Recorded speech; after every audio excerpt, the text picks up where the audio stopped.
মা মা দেখো আজকে আমাদের বাড়ির কুমড়ো গাছটাতে কত কুমড়োর ফুল ফুটেছে। কই গো, তাই তো, আমি তো একদম লক্ষ্য করিনি। তাহলে এক কাজ করো, আজকে ওই কুমড়ো ফুলই ভাজো, ভাত দিয়ে খাওয়া যাবে, বেশ ভালো লাগে। প্রথমে ফুলগুলোকে গাছ থেকে তুলে নিয়ে ফুলের পিছনে যে সবুজ অংশ বোটার মতো থাকে ও ভিতরে যে পুংকেশর থাকে ওটাকে কেটে বাদ দিয়ে দিচ্ছি। ঠিক এইরকমভাবে বাদ দিতে হবে কেটে। সব ফুলগুলোকে ঠিক এইরকমভাবে পরিষ্কার করে নিয়ে ছোটো ছোটোভাবে কেটে নেব। তোমরা কারা কারা এরকমভাবে কুমড়োর ফুল ভেজে খেয়েছো কমেন্টে অবশ্যই জানিও।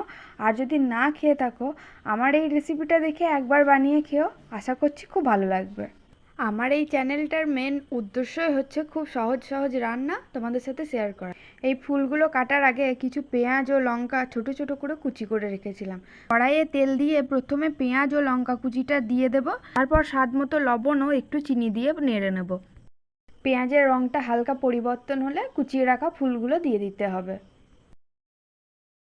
তারপর অল্প একটু হলুদ গুঁড়ো ও জিরে গুঁড়ো দিয়ে কিছুক্ষণ নাড়লেই দেখতে পাবে ফুল ও পেঁয়াজ থেকে অটোমেটিক জল বেরিয়ে আসছে। ঠিক সেই সময়ে একটা ঢাকা দিতে হবে যাতে ফুল ও পেঁয়াজটা ঠিকঠাক মতো সিদ্ধ হয়ে যায়। আর ঢাকা খুললেই দেখতে পাবে কুমড়োর ফুল ভাজা একদম রেডি খাওয়ার জন্য। যারা আমার মতো নতুন নতুন রাঁধুনি হয়েছে আশা করছি উপকার হবে এই রেসিপিটি পেয়ে। টাটা, দেখা হবে আবার পরের একটি সহজ রেসিপি নিয়ে।